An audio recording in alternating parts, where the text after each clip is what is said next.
Ramadan Mubarak. Ramadan Karim. Ramadan Karim. Ramadan Mubarak to all Muslims. Ramadan Mubarak. Ramadan Mubarak.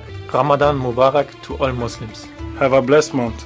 Have a blessed month. Ramazan ayı mübarek болсын. Оразаларыңыз қабыл болсын. UEFA Чемпиондар Лигасының жартылай финалда өнер көрсететін екі команда белгілі болды. PSG және Chelsea. Бірақ олардың қарсыластары әзірге беймәлім. Оны бүгін білетін боламыз. Ал әзірге матчтарға шолу жасасақ. Алдымен Bayern PSG.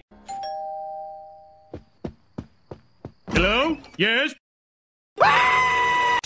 Жалпы Элчінің соңғы 9 маусымын алып қарайықшы. Оның 8-інде не Бавария жеңген, не Бавариядан өткен команда жеңген. Факт керек пе? Ендеше құлақ тұр, көз сал, мойын бұр. Алма же. Керек емес бұл. 2011-2012 жылғы финалда Челси Байернді жеңген. 12-13-те Бавария Дортмундты тізерлетті. 13-14-те Баварияны болашақ чемпион Реал жартылай финалдан ұшырды. 14-15-те оларды жартылай финалдан ұшырған болашақ чемпион Барса. 15-16-да тағы да жартылай финал және тағы да испаниялық командадан ұшу. Бұл жолы Атлетикодан. Бірақ финалда Атлетиконы Реал жеңді. Демек бұл Бавариядан өткен командалардың чемпион болмаған жалғыз сәті. 16-17-де Реал Байернді ширек финалдан сүріндірді. 17-18 тағы да Реал және бұл жолы да жартылай финалдан ұшырып жіберді. 18-19 Баварияны плей-оффтан айналып өткен Ливерпуль чемпион атанды. Ал өткен жылы Бавария өзі чемпион атанды. PSG-ны финалда жеңді. Ал биыл PSG Баварияны жартылай финалдан ұшырды. Демек бұл нені білдіреді? Совпадение? Да, совпадение. Жалпы матчқа дейінгі статистика бойынша PSG-ның гол соғу көрсеткіші жақсы болған бұл турнирде. Соңғы 44 матчтың 43-інде гол соққан екен. Бірақ кеше соға алмады. Соғатын қанша мүмкіндік болды. Негізі бірнешеуін соқты, дегенмен офсайдтан. Неймардың өзінде кем дегенде хет-трик жасайтын мүмкіндік болды. Алайда реализация осы матчта өте нашар. Неймар қақпаның ішкі торынан бөлек бүкіл басқа жерлерін көздеп шықты. Элчі плей-оффның соңғы 7 матчында ол 5 мәрте қақпа жақтаушасына доп тигізіпті. Сенің көті ауыр досың. Маған негізі сенің көтенің ұнайды, бірақ мен сені толықтай қалаймын.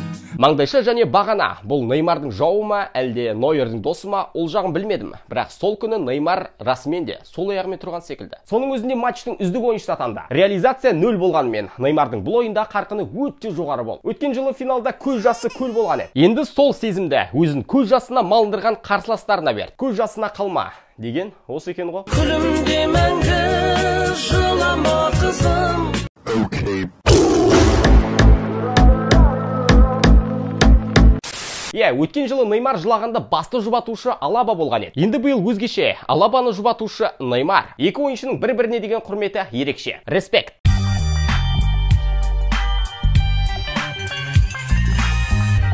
Алаба демекші, бұл Бавария үшін Элчідағы оның соңғы матчы. Және Риберидің рекордын қайталап кетті. Қандай? Бавария үшін 425 матч өткізген азаматтығы германиялық емес ойыншы ретінде. Мюнхендіктер үшін аңыз тұлға.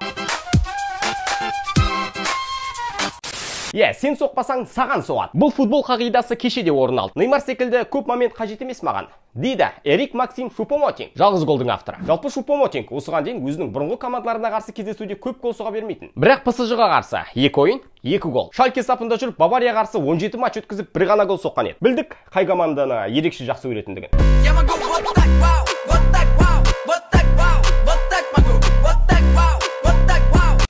Мұнадай бір қызықты факт бар екен. Кейлор Навас Элчінің өзі қатысқан 2 матчтан тұратын теке-тірестердегі ойындарда мүлдем жеңіліп көрмеген. Сондықтан қалай? PSG-ны финалға шығуымен құттықтай берсек бола ма? Әлде бұл статистика алдағы уақытта бұзылады ма? Ал өз кезегінде PSG Элчінің жартылай финалында 2 жыл қатардан өнер көрсететін алғашқы франциялық команда. PSG-ны құттықтаймыз. Ал Байерн өкінішке орай чемпиондық атағын қорғай алмады. Өзіндік себептері жеткілікті әрине. Левандовский, Гнабри, Горецкалардың жоқтығы кеше анық білінді. Жарайды, есесіне ендігі акцентті Бундеслигаға қоятын болады. Кездескенше, Байерн. Жартылай финалға өткен екінші команда Челси. Қос ойынның қорытындысы бойынша 2-1 есебімен келесі кезеңге өтті. Қысқасы, кеше жеңілсе де жартылай финалға өтті. Олар 2014 жылдан бері алғаш рет Чемпиондар Лигасының жартылай финалында ойнамақ. Ал жалпы Элчі жартылай финалына 8-ші мәрте шығып отыр. Бұл АПЛ клубтар арасындағы рекордтық көрсеткіш.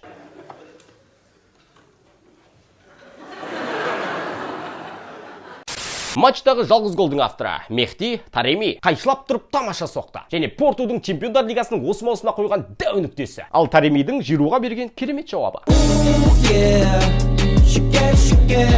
бір жағалауға. Матчтың үздік ойыншысы атанған Кристиан Пулишич. Кеше жалпы қызық болды. Матчтың үздік ойыншысы атанған екі футболшы да дым нәтиже көрсетпеді. Командасы жеңілді. Бірақ MVP атану үшін тек нәтиженің ғана қажет емес екендігін кеше түсіндік. Ол менікі кінәлім емес.